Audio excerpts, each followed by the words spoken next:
Hello दोस्तों, welcome to my channel bright Gyan. Set 50 होने वाला, उससे पहले 49 सेट हो चुके हैं। अगर आप लोग पूरे वीडियो को नहीं देखे तो प्लेलिस्ट में आप लोग जा करके देख सकते हैं।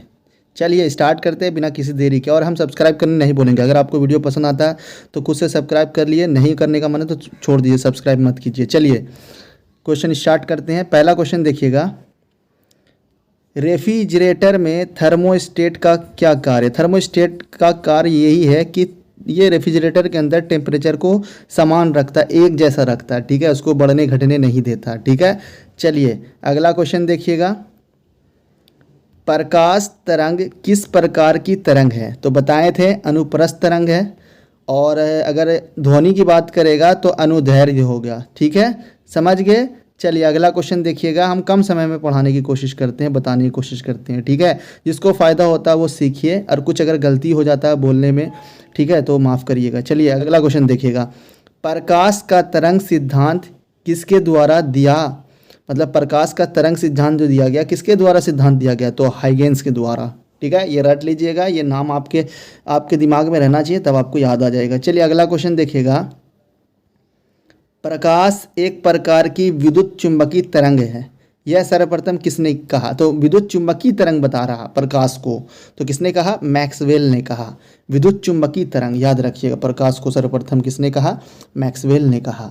चलिए अगला क्वेश्चन देखिएगा, किसने सर्वप्रथम यह दिखलाया कि प्रकाश तरंग का विवर्तन होता है? देखो विवर्तन के बारे में बोल रहा, तो ग्रोमाल्डी, बस याद कर लीजिएगा, ये सब याद करने वाला। चलिए अगला क्वेश्चन देखिएगा,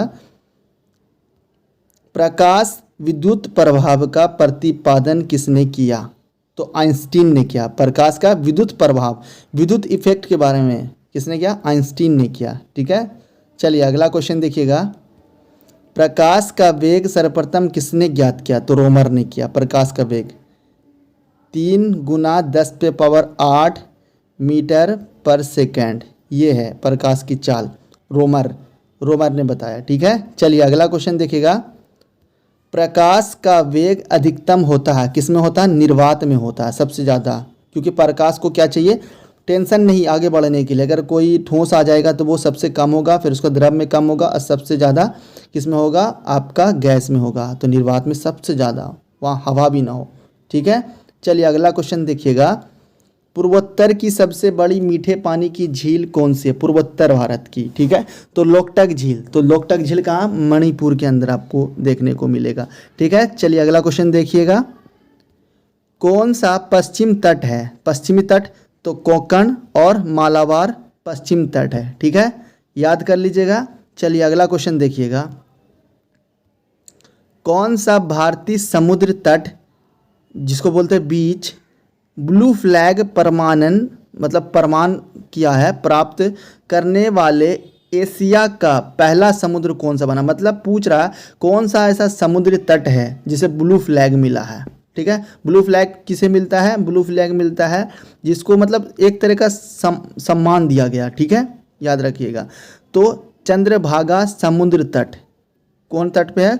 कोंकण तट, उड़ीसा में पड़ेगा, आपको उड़ीसा में देखने को मिलेगा। चंद्रभागा, देखिए आप देखिए, भागा से याद आएगा, भाग, कितना अच्छा भाग है कि ब्लू फ्लैग इसको मिला एशिया के अंदर, ठीक है। चलिए अगला क्वेश्चन देखिएगा, भारत में सबसे ज़्यादा ग्रेफाइट का भंडार और रिजर्व किस राज्य में है? तो अरुणाचल प्रदेश। आपको पता है ग्रेफाइट क्या है? ग्रेफाइट आपको पता है किससे बनता है? एंथ्रासाइट कोला को गर्म करने पर बनता है, ठीक है, बालू के साथ गर्म करने पे बनता है। और ये अरुणाचल प्रदेश की राजधानी क्या होता है? ईटानगर, ठीक है, ईटानगर, याद रखिएगा। ग्रेफाइट का सबसे ज़्यादा भंडार और रिजर्व है अरुणाचल प्रदेश में। अगला क्वेश्चन देखिएगा, क्षेत्रफल की दृष्टि से 6 नंबर पर जो आता है सबसे बड़ा देश कौन सा? तो ऑस्ट्रेलिया है। और 7वें नंबर पे अपना इंडिया है, ठीक है। अब पहले नंबर पे रूस है, रसिया जिसको बोलते हैं, रसिया, ठीक है। इंडिया की राजधानी नई दिल्ली, रसिया की राजधानी मॉस्को, ऑस्ट्रेलिया की राजधानी कैनबेरा, ठीक है, समझ गए। चलिए अगला क्वेश्चन देखिएगा, अहमद शाह अब्दाली का भारत पर प्रथम आक्रमण कब हुआ? तो 1748 में।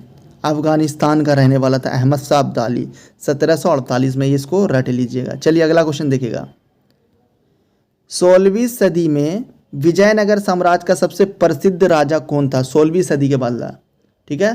तो कौन सा राजा था? कृष्णदेव रॉय। तो इसको छोड़ दीजिए, बस एक नज़र आप देख लीजिएगा, आपको अगर याद रहेगा तो ठीक है, क्योंकि एग्जाम में आने की संभावना कम है। चलिए अगला क्वेश्चन देखिएगा।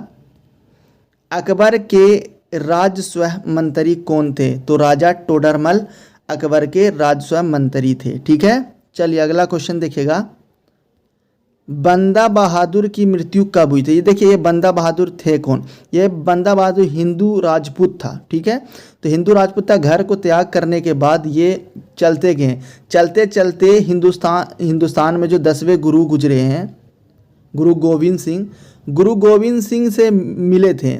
गुरु गोविंद सिंह से मिले थे। तो 1708 में गुरु गोविंद सिंह ने इनको क्या बना दिया? इनको बना दिया सिख धर्म अपना दिया इसके लिए, मतलब सिख धर्म में इनको शामिल कर लिया, ठीक है। और उसके बाद ये सिख बन गए, ठीक है। और इसकी मृत्यु कब हुई? 1716 में इसकी मृत्यु हो गई, ठीक है, मुगल लोग से लड़ते लड़ते, फर्रुख शेर से, ठीक है। चलिए अगला क्वेश्चन देखिएगा।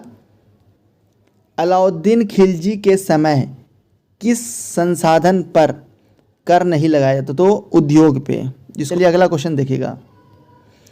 किसी विधेयक को मनी बिल कौन घोषित करता है? तो लोकसभा का अध्यक्ष। तो अभी लोकसभा का अध्यक्ष कौन है? ओम बिरला। कितने नंबर पे है? 17वें नंबर पे है, ठीक है, समझ गए। चलिए अगला क्वेश्चन देखिएगा। भारत में मुख्य चुनाव आयुक्त का कार्यकाल कितना होता है? ठीक है, चीफ इलेक्शन कमीशन।